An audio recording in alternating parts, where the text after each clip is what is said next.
आज की अभिव्यक्तिवाणी है 15/12/2005 की। हेडिंग दिया है नए वर्ष में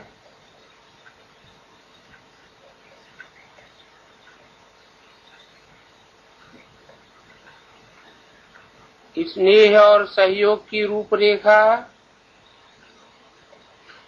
स्टेज पर लाओ।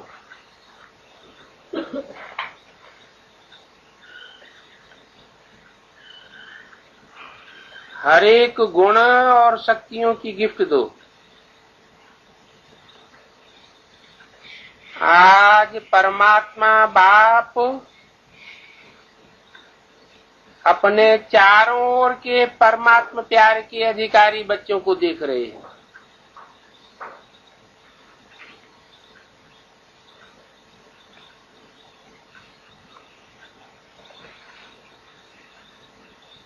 कैसे अधिकारी बच्चों को देख रहे हैं?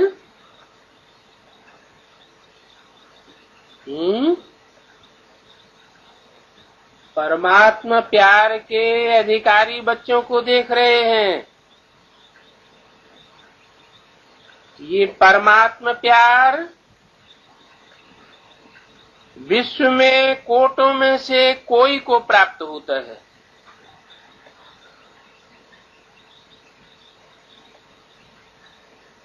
ये परमात्मा प्यार की क्या खासियत बताई? कोटों में से कोई को प्राप्त होता है। 500-700 करोड़ आत्माएं हैं, सभी को प्राप्त नहीं होता है।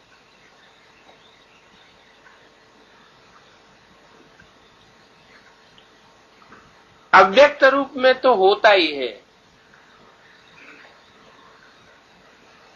लेकिन व्यक्त रूप में माना प्रैक्टिकल रूप में ये परमात्मा प्यार कोटों में से कोई को ही प्राप्त होता है।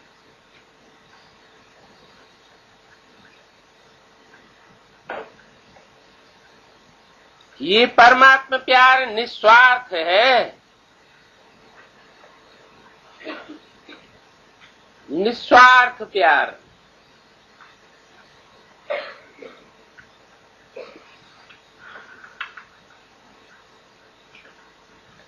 प्यार तो है,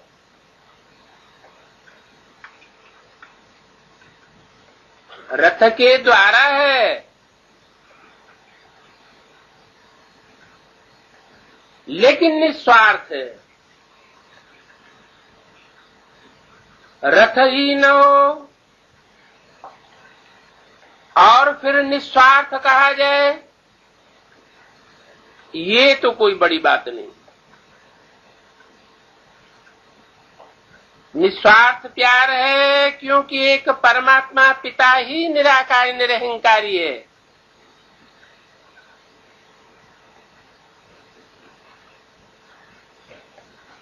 क्यों? 500-700 करोड़ मनुष्य आत्माएं निराकारी नहीं है?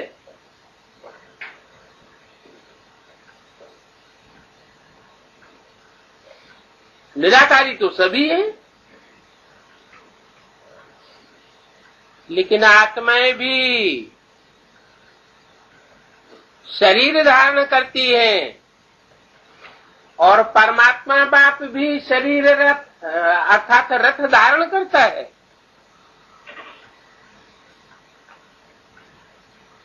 आत्माएं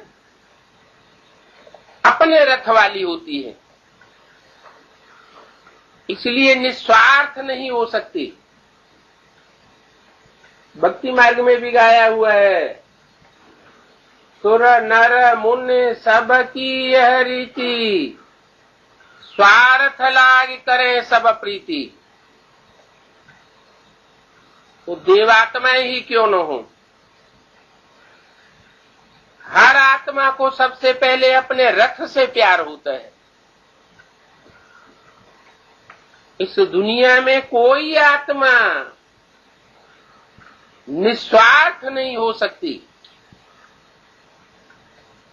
एक परम पिता परमात्मा शिव ही है जो इस सृष्टि पर आकर के रथ भी धारण करता है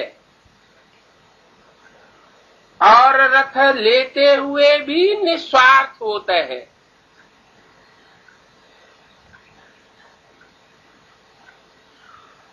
इसलिए निराकारी भी है क्योंकि रथ में मोह नहीं है, और निरहंकारी भी है। प्रैक्टिकल में है।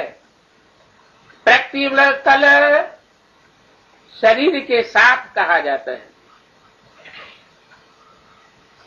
शरीर ही न हो, इंद्रियां ही न हो तो प्यार नहीं गिना जा सकता। प्यार इंद्रियों के द्वारा होता है, मार भी इंद्रियों के द्वारा होती है। घृणा और द्वेष ये भी इंद्रियों के द्वारा ही होता है। जिससे घृणा और द्वेष होगी तो दृष्टि ही बदल जाती है। दृष्टि से देखने में आता है, वाइब्रेशन से परखने में आता है कि इनको घृणा और द्वेष है।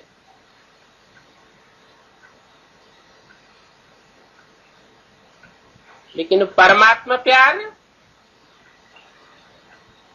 निस्वार्थ होने के कारण शुद्ध प्यार है।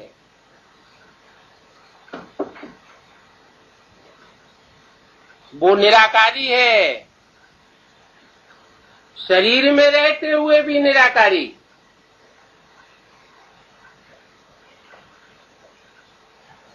रथ से कोई ममत्व नहीं, और जो निराकारी है वो निरहंकारी भी होता है।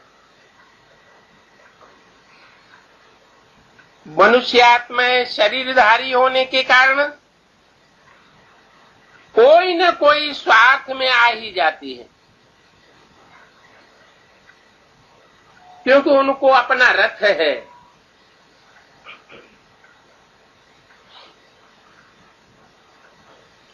परमपिता परमात्मा को अपना रथ नहीं है। परमात्मा बाप ही अपने बच्चों को ऐसा निस्वार्थ प्यार देते हैं, और कोई मनुष्य आत्मा नहीं दे सकती।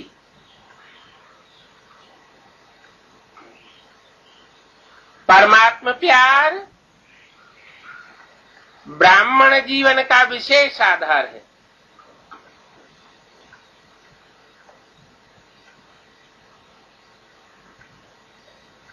शूद्र जीवन का आधार नहीं है। विशेष वैश्य जीवन का आधार नहीं है। देवताई जीवन का भी आधार नहीं है। ब्राह्मण जीवन का विशेष आधार है। ब्राह्मण जीवन का जीवदान है। अगर ब्राह्मण जीवन में परमात्मा प्यार का अनुभव कम है तो प्यार के बिना जीवन रमणीक नहीं होता।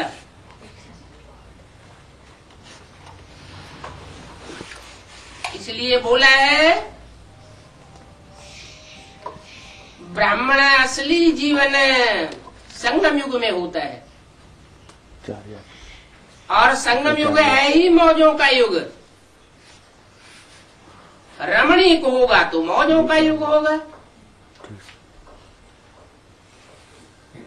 नहीं तो सूखा जीवन हो जाता है।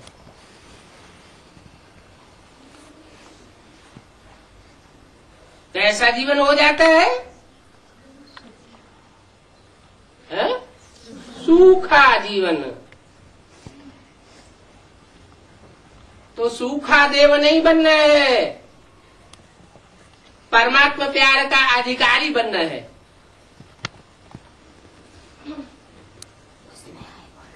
परमात्मा प्यार ही जीवन में सदा साथ देता है।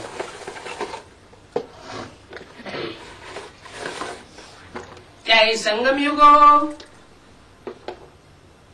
चाहे कोई दूसरा युग हो, इसलिए सदा साथ देता है। संगम युग में विशेषता ये है, यहां परमात्मा प्यार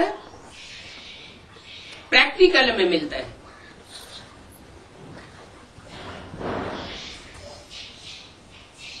शरीर रूपी रथ में प्रवेश करके वो प्यार देता है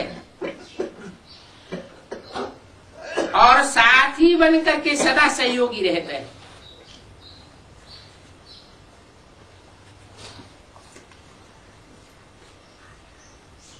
सदा सहयोगी रहना उसको कहते हैं आजीवन साथी। ऐसा साथी कोई हो नहीं सकता। तो जहां प्यार है, साथ है, वहां सब कुछ बहुत सहज और सरल हो जाता है। प्रैक्टिकल में सदा साथ नहीं है और प्यार नहीं है तो न सहज होगा और न सरल होगा। बिंदु को याद करते रहो। बिंदु को याद करना ही कठिन हो जाता है। जितना बुद्धि से खींचेंगे उतना याद रहेगा। इसलिए बोला जहां परमात्मा प्यार है, परमात्मा सदा साथ है, वहां सब कुछ बहुत सहज है और सरल है। इसलिए गाया जाता है सहज राजयोग, निरंतर योग। सहज होगा तो निरंतर भी होगा, सहज नहीं होगा तो निरंतर भी नहीं हो पाएगा।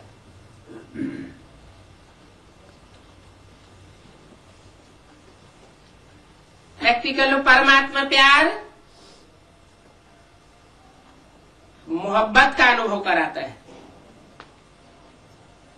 नहीं तो मेहनत का अनुभव होता है। ऐसा अनुभव है ना।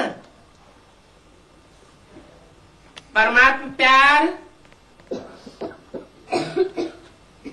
जिसको मिलता है वो कोई भी प्रकार के व्यक्ति अथवा साधनों की आकर्षण में नहीं आ सकता।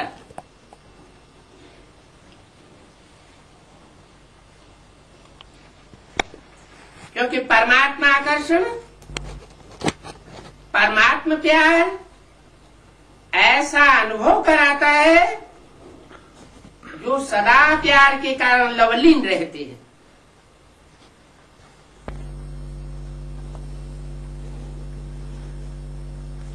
जिसको लोगों ने परमात्मा में लीन होना समझ लिया है।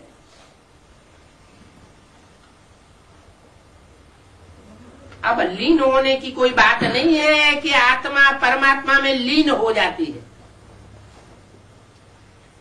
क्या बात है? वास्तव में आत्मा परमात्मा प्यार में लीन हो जाती है।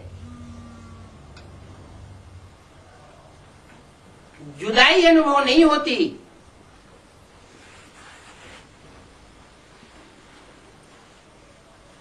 परमात्मा में लीन नहीं होता, लेकिन परमात्मा प्यार में लवलीन हो जाता है। बाप दादा चारों ओर के बच्चों को देखते हैं।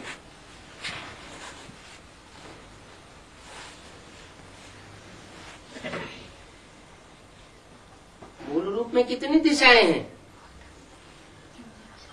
4 दिशाएं। कौन कौन सी? पूरब, पश्चिम, उत्तर और दक्षिण। और मूल धर्म कौन से हैं? 4 मूल धर्म है। कौन कौन से? देवता, इस्लामी, बौद्धी और क्रिश्चियन।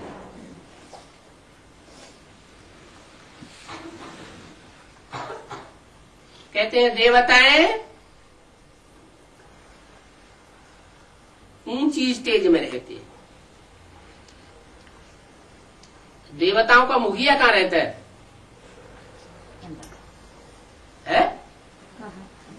कहते हैं कैलाशी वासी है। कौन से पर्वत पर रहता है? कैलाश पर्वत। तो कैलाश पर्वत कौन से पर्वत पर है?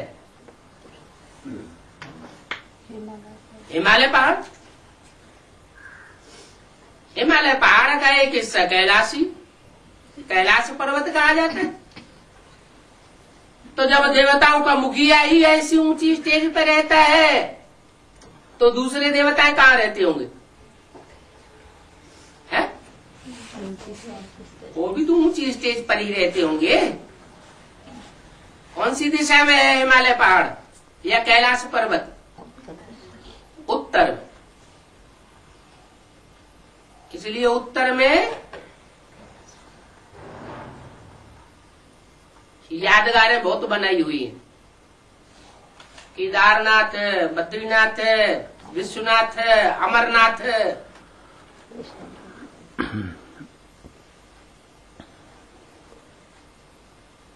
तो वो दिशा हो गई देवताओं की। और उसके अपोजिट में दूसरी दिशा कौन सी है? दक्षिण। दक्षिणी देश कौन से हैं? भारत के दक्षिण में एक सागर भी है। कौन सा सागर है?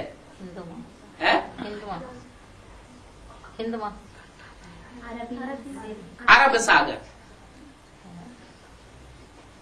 पहले जो संपूर्ण भारत था उसमें पाकिस्तान भी शामिल था। अभी भारत खंडित हो गया है तो अरब सागर नहीं उतना गिना जाता। हिंद महासागर को दक्षिण सागर कहते हैं। लेकिन अरब देश, ये इस्लामियों के देश दक्षिणी देश कहे जाते हैं।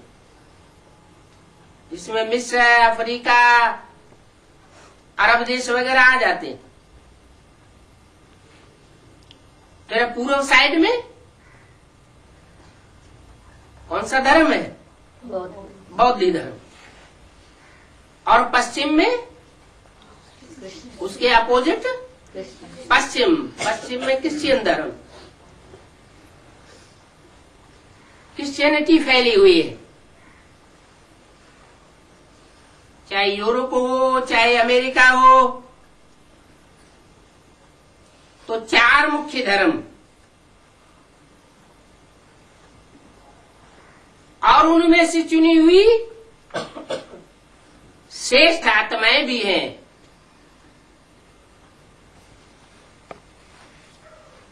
उन चुनी हुई आत्माओं को इशारा करके बोलते हैं। चारों ओर के परमात्मा प्यार के अधिकारी बच्चों को देखते हैं। परमात्मा प्यारे तो सभी बने हैं, माना चारों दिशाओं में जो भी चुनिंदा बच्चे हैं वो परमात्मा प्यार के अधिकारी तो सभी बने हैं। लेकिन अंतर क्या है? एक है लवली बच्चे। क्या? कैसे? लवली माने उन्होंने लव लिया है। परमात्मा प्यार लिया तो है लेकिन क्या नहीं हुए? लीन नहीं, लवलीन नहीं है। तो एक है लवली बच्चे और दूसरे है लवलीन बच्चे। तो श्रेष्ठ कौन से हुए? लवलीन। जो लवलीन होंगे वो 24 घंटे क्या करेंगे? कुछ करेंगे या सन्यासी बन के हाथ पे हाथ धरे बैठे रहेंगे? क्या करेंगे? उनकी निशानी क्या होगी? क्या दिखाई पड़ेगा? है? हाँ, कर्म योगी माना कुछ न कुछ कर्म ऐसा करते रहेंगे जो ईश्वरीय सेवा गिनी जाती है। एक सेकंड भी उनका ईश्वरीय सेवा के बगैर पास नहीं हो सकता, व्यर्थ बातों में नहीं जा सकता। अगर व्यर्थ बातों में जाता भी होगा, व्यर्थ कर्मों में वो समय पास होता भी होगा, तो उनको बहुत पश्चाताप होता होगा। टाइम वेस्ट हो गया, बहुत वैल्यूबल टाइम है वो नष्ट हो गया। तो जो लवलीन होते हैं, याद में लवलीन, याद को ही योग कहा जाता है। योगी का अर्थ क्या बताया? योगी सो सहयोगी। अगर लवलीन योगी है तो 24 घंटे कोई न कोई परमात्मा कार्य में सहयोगी बना रहेगा। तो अपने आप से पूछो, क्या पूछो? कि लवली तो सभी हैं। जो भी बच्चे चारों दिशाओं से चुने गए हैं, चारों मुख्य धर्मों से चुने गए हैं, वो लवली तो सभी हैं। लेकिन लवलीन कहां तक रहते हैं? और भी लवलीन बच्चों की निशानी है वो सदा परमात्मा फरमान में सहज सहज चलते हैं। क्या? जो भी परमात्मा का फरमान मिलेगा उसमें चलने में उनको कोई कठिनाई महसूस नहीं हो सकती। जो फरमान हाजिर जनाब, ऐसे नहीं हो सकता, वैसे नहीं हो सकता, ऐसा क्यों, ऐसे डायरेक्शन क्यों दे दिया, वो प्रश्न पैदा नहीं हो सकता। फरमान में भी रहते हैं और देहभान से कुर्बान भी रहते हैं। क्योंकि प्यार में कुर्बान होना मुश्किल होता है। प्यार में कुर्बानी भी बहुत आसान होती है, कोई बड़ी बात नहीं। देहधारियों के प्यार में लोगों ने कितनी कुर्बानियां की है, वो तो अधूरा प्यार होता है, स्वार्थ का प्यार होता है। और ये तो निस्वार्थ परमात्मा प्यार है।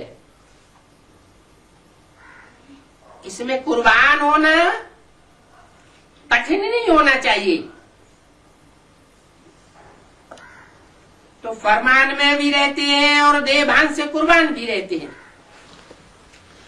क्योंकि मुश्किल नहीं होता है। मोहब्बत में मुश्किल नहीं होता, मोहब्बत है तो आसान है, मोहब्बत नहीं है तो कठिन हो जाता है। तो सबसे पहला फरमान है क्या? पवित्र भव और योगी भव। पवित्र भव का मतलब क्या हुआ? एक बाप दूसरा न कोई। तो दृष्टि भी पवित्र हो जाएगी, वाचा भी पवित्र हो जाएगी। जो कर्म करेंगे वो बाप के लिए करेंगे, वाचा बोलेंगे वो बाप के लिए बोलेंगे। दृष्टि में भी बाप दिखाई पड़ेगा, बाप के बच्चे आत्माएं दिखाई पड़ेंगी। तो पवित्रता स्वतः ही समा जाएगी। बाप का बच्चों से प्यार होने के कारण बाप बच्चों को मेहनत करते नहीं देख सकते।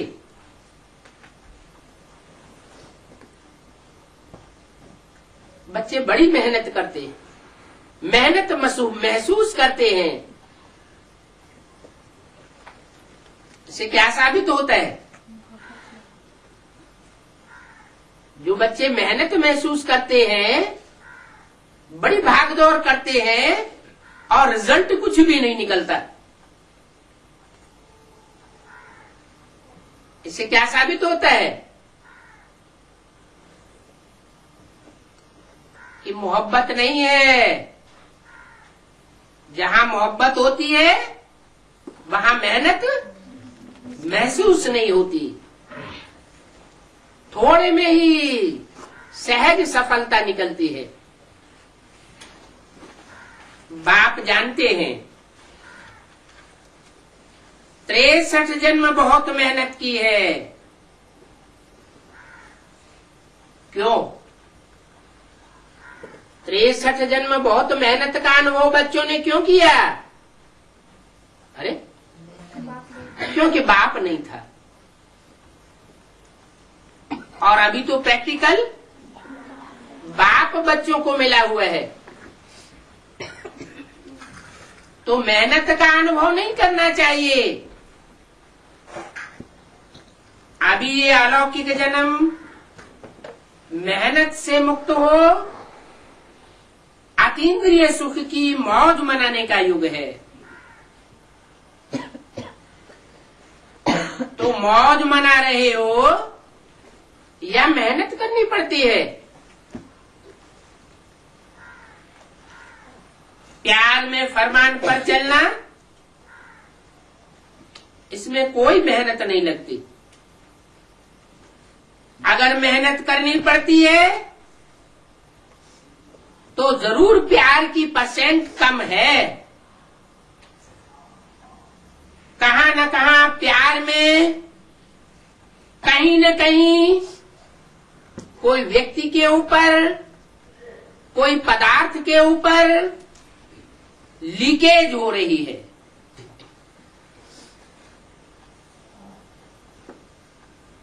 दो बातों की लीकेज मेहनत कराती है। एक तो पुराने संसार की आकर्षण, संसार में संबंध और पदार्थ सब आ जाते हैं।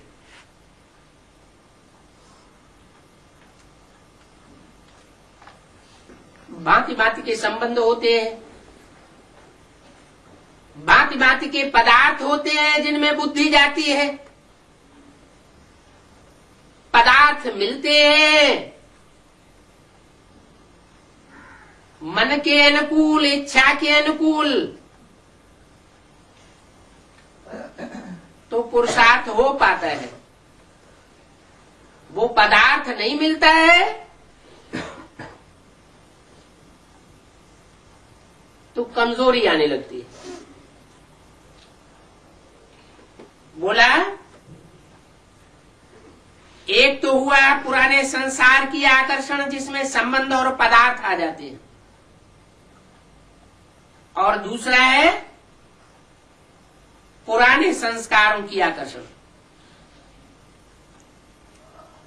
ये पुराना संसार और पुराने संस्कार अपनी तरफ आकर्षित कर लेते हैं। जब आकर्षित कर लेते हैं तो परमात्मा प्यार में परसेंटेज हो जाती है। तो चेक करो इन दोनों प्रकार की लीकेज से मुक्त हैं। कौन से दोनों प्रकार बताए? पुराने संसार की आकर्षण, जिसमें संबंध और पदार्थ आ जाते हैं, और दूसरा पुराने संस्कारों की आकर्षण। याद करो, आप आत्मा के अनादि संस्कार और आदि संस्कार क्या थे?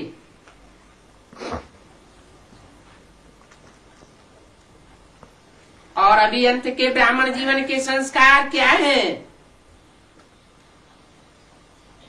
ये ब्राह्मण जीवन के संस्कार अनादि भी हैं और आदि भी हैं। इसलिए जो आज है वो अंत में भी श्रेष्ठ संस्कार होने चाहिए। ये पुराने संस्कार मध्य के हैं। मध्य द्वापर युग से ये पुराने संस्कार इमर्ज होते हैं। ना अनादि है और ना आदि है और ना अंत के हैं। लेकिन लक्ष्य क्या है सभी का? किसी भी बच्चे से पूछो तो एक ही उत्तर देते हैं, लक्ष्य है बाप समान बनने का। किसके समान बनने का? बाप समान बनने का। बाप समान बनने का ये क्या हुआ? तथाकथित ब्रह्मा कुमार कुमारी, इसका अर्थ क्या लगाएंगे? बाप समान बनने का क्या अर्थ लगाएंगे? बिंदी बाप समान बिंदी बनने का। ये क्या लक्ष्य हुआ? वैसे भी ब्राह्मण जीवन में लक्ष्य तो कुछ दूसरा दिया हुआ है। ज्ञान में क्या लक्ष्य दिया हुआ है? नर से नारायण और नारी से लक्ष्मी बनने का लक्ष्य दिया हुआ है। बिंदी बनने का तो लक्ष्य नहीं दिया है। अगर बिंदी बनेंगे तो परमधाम में पड़े रहेंगे। परमधाम में पड़े रहना तो कोई पसंद नहीं करेगा। सब चाहते हैं जीवन भी हो और दुख दर्दों से मुक्ति भी हो। जीवन रहते सुख मिले दुख न मिले,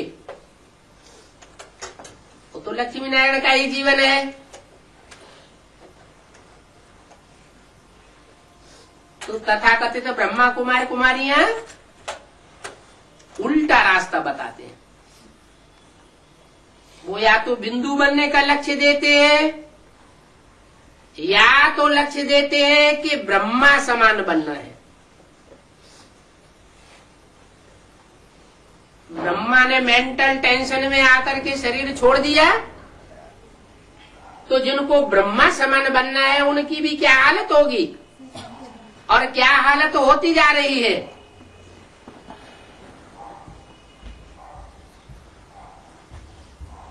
हार्ट फेल होकर शरीर छोड़ना पड़ता है, क्योंकि जैसा लक्ष्य वैसे ही लक्षण आ जाते हैं। तो बाप समान का बनने का उल्टा अर्थ नहीं उठाना। बाप समान माना बाप निराकारी है, बिंदु है या प्रैक्टिकल साकार में है। प्रैक्टिकल साकार में है तो बाप समान बनने की बात पैदा होती है।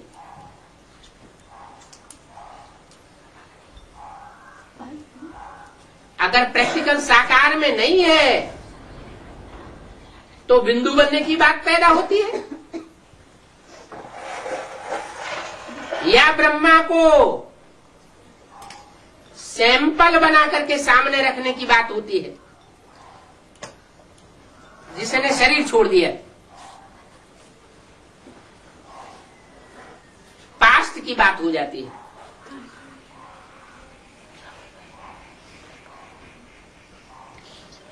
तो जो एडवांस में बच्चे हैं उनकी बुद्धि में तो आता है, कोई से भी पूछो तो एक ही उत्तर देते हैं, बाप समान बनने का है।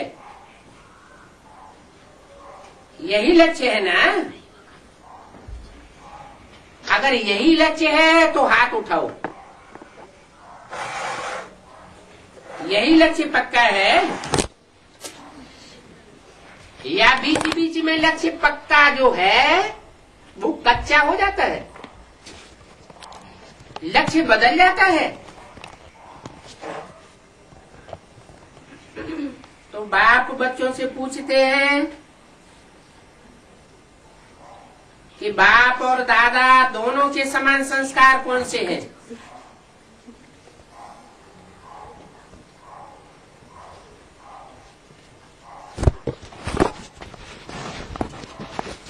सदा बाप हर आत्मा के प्रति उदार चित्त रहे हैं, हर आत्मा के प्रति स्नेह और सम्मान स्वरूप में सहयोगी रहे हैं। ऐसे स्वयं भी अपने को हर आत्मा के प्रति सहयोगी अनुभव करते हो।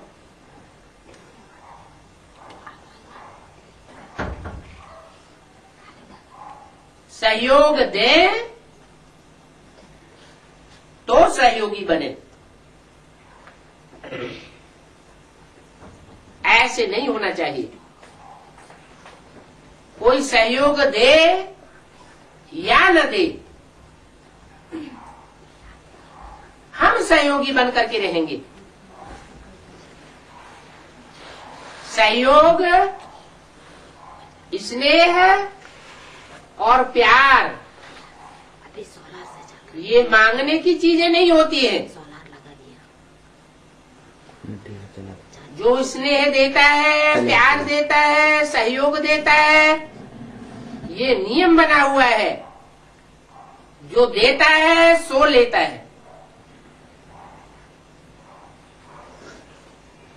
इस जन्म में भी लेता है और संगम युग में नूद होती है तो जन्म जन्मांतर भी लेता है।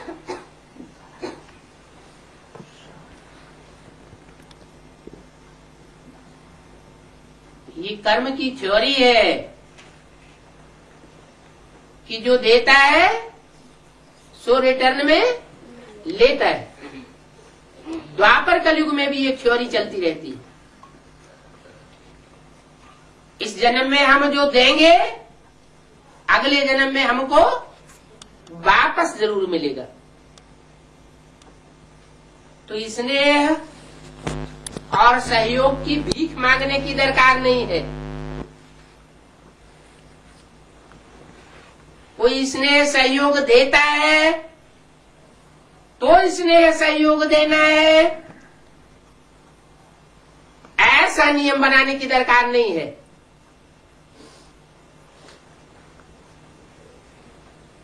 ये कमजोर आत्माओं का काम है।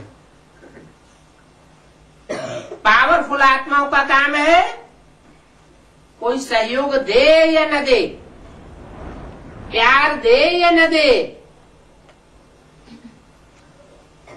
हमें देना है। स्नेह दे तो स्नेही बने नहीं। जैसे ब्रह्मा बाप हर बच्चे के प्रति सहयोगी बने, स्नेही बने, ऐसे सर्व के सदा स्नेही और सहयोगी बनो। कोई के स्नेही बनना है, कोई के सहयोगी बनना है, कोई का नहीं बनना है, ये भी उदार चित्त बच्चों का काम नहीं है। जैसे बाप दादा सदा हर बच्चे के प्रति उदार चित्त रहे, तो जो बाप के बच्चे होंगे सूर्यवंशी, उनका भी क्या काम होगा? हर आत्मा के प्रति उदार चित्त होंगे। इसको कहा जाता है बाप समान बनना। बाप कौन है? बाप ज्ञान सूर्य है। तो सूर्य किसी को कम रोशनी देता है, ज्यादा रोशनी देता है, पक्षपात करता है? नहीं करता ना। सबको समान देता है। तो जो सूर्यवंशी बच्चे होंगे वो सबको सदा स्नेही और सहयोग की दृष्टि से देखेंगे और प्रैक्टिकल एक्ट में भी लावेंगे। अगर कोई भी बच्चे को इन बातों में मेहनत करनी पड़ती है, संस्कार परिवर्तन करने में, तो उसका कारण क्या होता है? ब्रह्मा बाप ने अपने ऊपर अटेंशन रखा। अटेंशन रखना अच्छी बात है, लेकिन मेहनत नहीं की। संस्कार परिवर्तन में मेहनत का कारण है लवली बने हैं, लेकिन क्या नहीं बने हैं? लवली नहीं बने हैं, इसलिए मेहनत अनुभव होती है।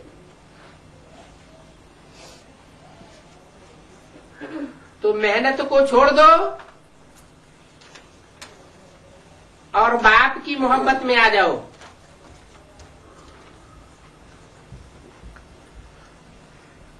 दिसंबर 2005 की अव्यक्तवाणी का दूसरा पेज। बाप दादा तो हर बच्चे को लवली बच्चा समझते हैं, जानते भी हैं, जन्म पत्री हर एक की जानते हैं। फिर भी बाप दादा क्या कहेंगे? लवली बच्चे हैं।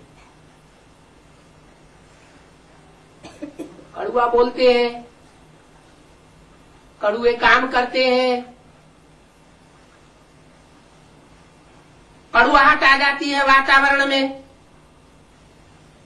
फिर भी बाप दादा लवली के रूप में देखते हैं।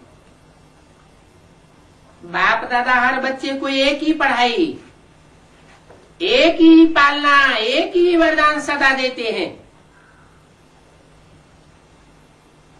चाहे लास्ट नंबर मणका भी है, जानते हैं कि ये लास्ट नंबर मणका है।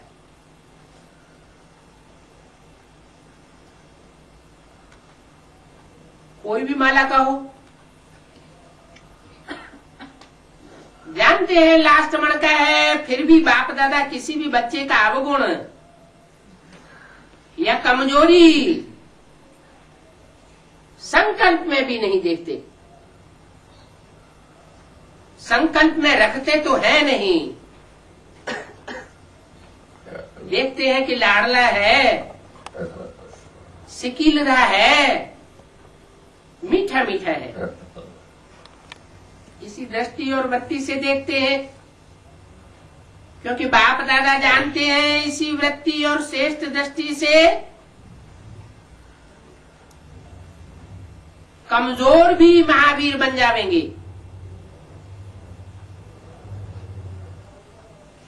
ऐसे ही अपने श्रेष्ठ वृत्ति और स्वभावना, शुभ कामना द्वारा किसी का भी परिवर्तन कर सकते हो। जब आपने चैलेंज किया है कि प्रकृति को भी परिवर्तन करके दिखाएंगे,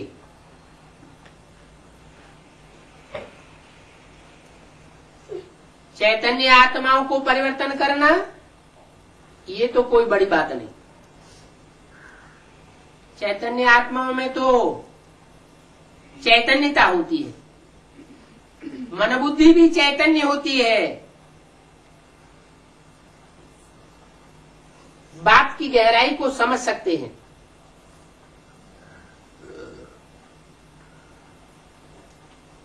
सर्व बुद्धि तो नहीं कहेंगे, चैतन्य कहेंगे,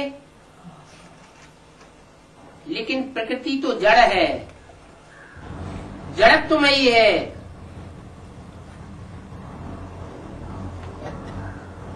जड़त्वमयी होने के कारण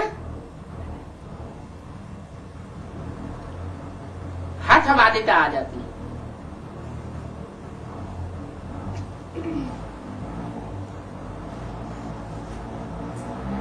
उस हठवादिता को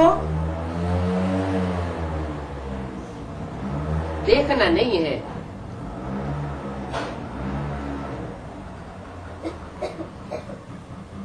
जो भी जड़ जंगम है,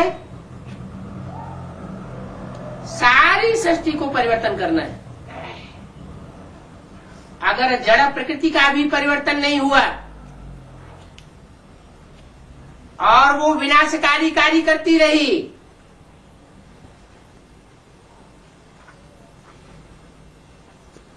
तो दुनिया में नया युग, सतयुग या स्वर्ग आ जाएगा कि नरक ही बना रहेगा? क्या होगा?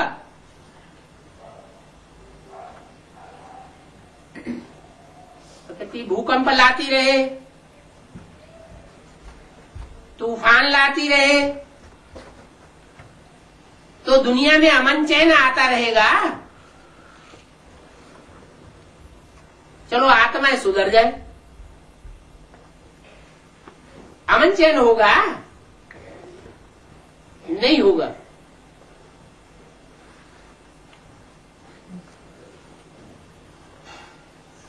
तो प्रकृति को भी परिवर्तन करके दिखाना है। जब ये वादा किया है, बच्चों ने चैलेंज किया है कि प्रकृति को भी परिवर्तन करके दिखाएंगे, तो क्या आत्माओं को परिवर्तन नहीं कर सकते? प्रकृति जीत बनते हो तो आत्मा आत्मा की श्रेष्ठ भावना से, कल्याण की कामना से परिवर्तन नहीं कर सकते हो? अभी नया वर्ष शुरू होने वाला है। कौन सा नया वर्ष है? 2006।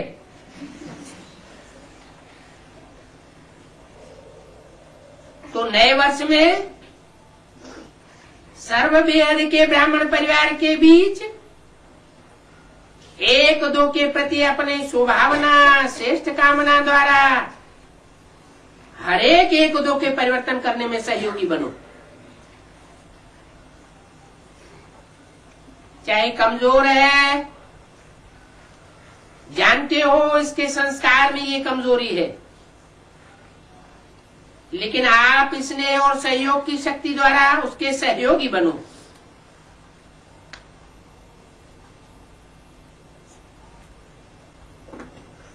एक दो को सहयोग का हाथ मिलाओ। इस सहयोग के हाथ मिलाने का दृश्य ऐसा बन जाएगा जैसे हाथ में हाथ स्नेह में मिलाते हैं। सहयोग का हाथ मिलाना, स्नेह का हाथ मिलाना, तो जरूर माला बन जाएगी।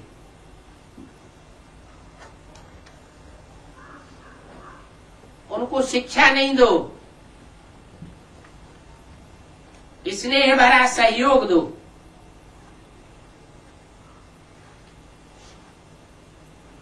उनसे न्यारा नहीं बनो,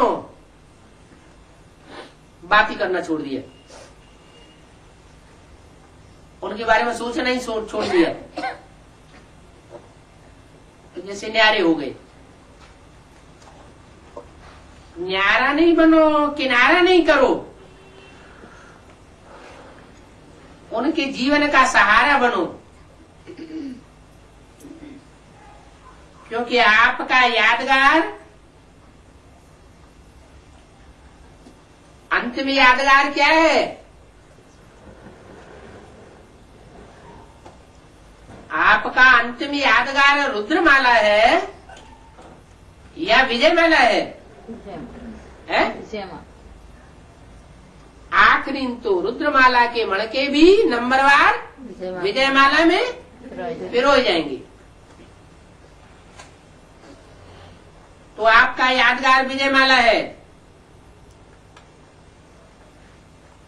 हर एक मणका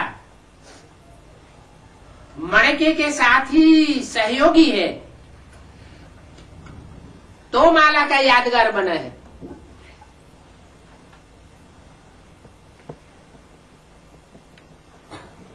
तो सभी से बाप दादा पूछते हैं नए साल में क्या करना है।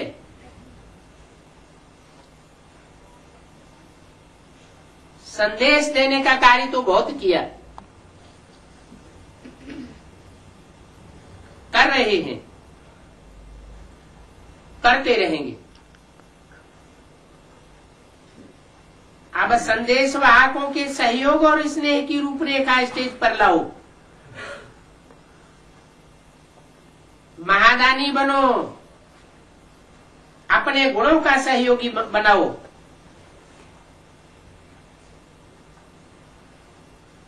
और बनो ऐसे अपने गुणों का है तो परमात्मा गुण, लेकिन जो अपने में बनाया है उस गुण की शक्ति से गुणों की कमजोरी को दूर करो। तो ये काम कर सकते हैं या मुश्किल है? टीचर्स बताओ, कर सकते हैं या करना ही है? करना ही है, कोई कमजोरी नहीं रहे,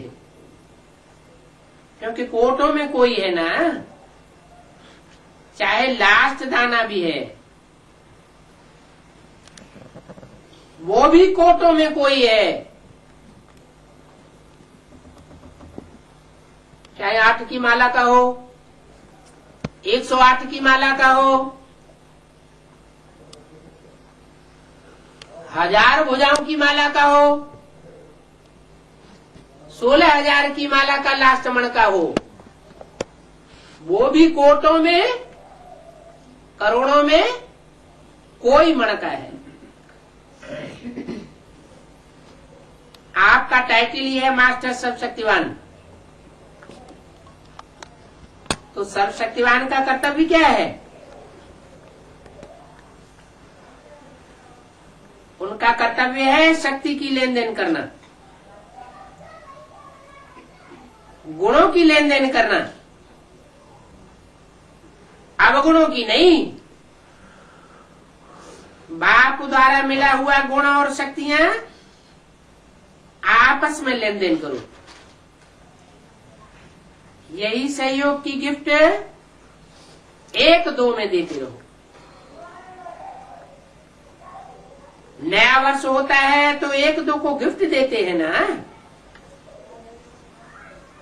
तो इस वर्ष में 1-2 में गुणों और शक्तियों की लिफ्ट दो। अगर कल्याण की भावना रखेंगे तो जैसे भाषण करके संदेश देते हो ना, वाणी द्वारा संदेश देते हो ना, वैसे अपने कल्याण की भावना द्वारा, कल्याण की वृत्ति द्वारा, कल्याण के वायुमंडल द्वारा ये गुणों की गिफ्ट दो और शक्तियों की गिफ्ट दो। कमजोर को सहयोग देना, ये समय पर गिफ्ट देना है। जो गिरे हुए हैं उनको गिराओ नहीं, चढ़ाओ, ऊंचा चढ़ाओ। ये ऐसा है, ऐसा ही बना रहेगा, ऐसा संकल्प नहीं चलाओ। परिवर्तन का युग है। असंभव को संभव करने का युग है।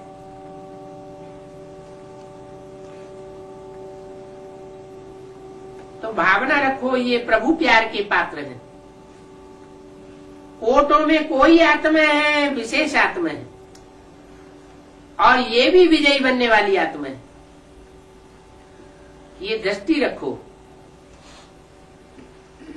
अभिव्यक्ति, दृष्टि, वायुमंडल चेंज करो।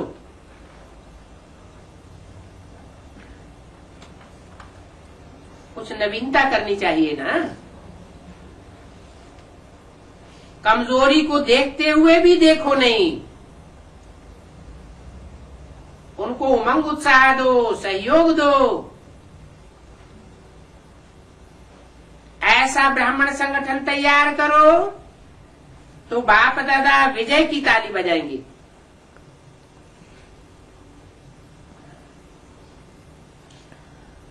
आप भी बार बार तालियां बजाते हो ना,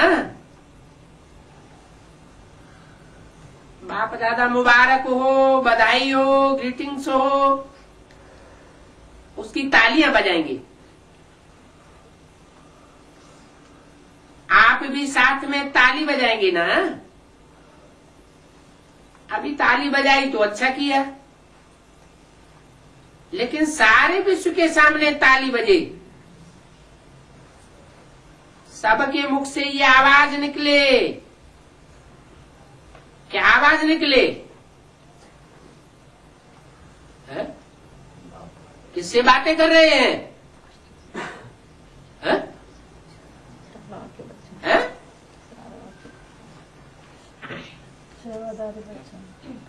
सबके मुख से ये आवाज निकले, हमारे इष्ट देव आ गए।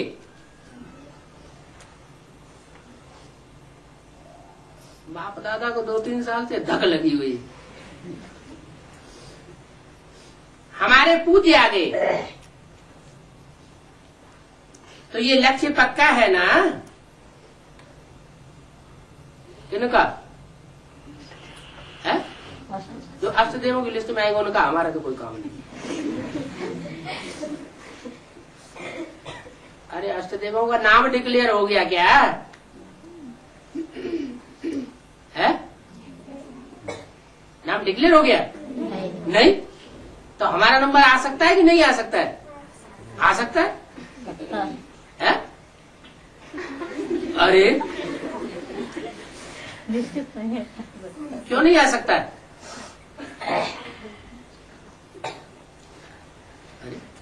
लक्ष्य तो लिया लक्ष्मी नारायण बनने का। लक्ष्मी नारायण नहीं बनेंगे तो कम से कम लक्ष्मी नारायण के समान तो बन जाएंगे।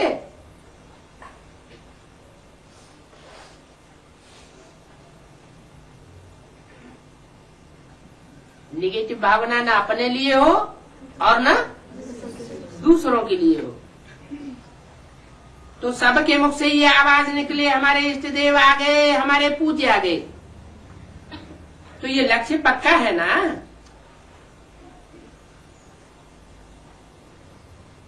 पक्का है लक्ष्य? पक्का है तो करना ही है। पक्का नहीं है, अच्छा जितना हो जाएगा उतना हो जाएगा, नहीं हो जाएगा तो देखा जाए। तो लक्ष्य क्या करना चाहिए? मजबूत मजबूत करना है, करना ही है। या क्या ऐसे सोचेंगे कि देखेंगे, प्लान बनाएंगे? प्लान क्या करना ही है। अभी सभी इंतजार कर रहे हैं, जो भी इंतजार करने वाले हैं अभी इन्हों का इंतजार समाप्त करो।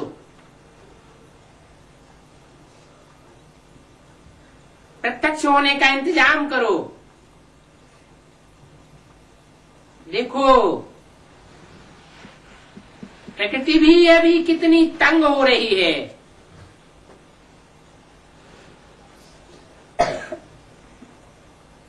क्या कहा? माया थक गई है और प्रकृति तंग हो गई है। तो प्रकृति को भी शांत बना दो।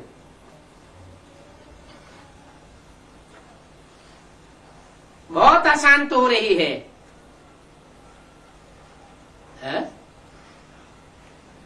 प्रकृति शांति धाम के नजदीक नहीं है क्या? शांति धाम से दूर है या नजदीक है? दूर है।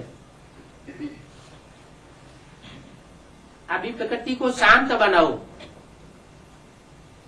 आप तो नजदीक हैं या दूर हैं? शांति देवा के नजदीक होंगे तो शांति धाम के भी नजदीक होंगे, शांति देवा से दूर होंगे तो शांति धाम से भी दूर होंगे। तो मूर्ति में एक शांति देवा है, एक सुख देवा है। तो प्रकृति को भी शांत बना दो, आप प्रत्यक्ष हो जाएंगे तो विश्व शांति स्वतः हो जाएगी। आपकी प्रत्यक्षता के ऊपर विश्व की शांति रुकी हुई है। अच्छा,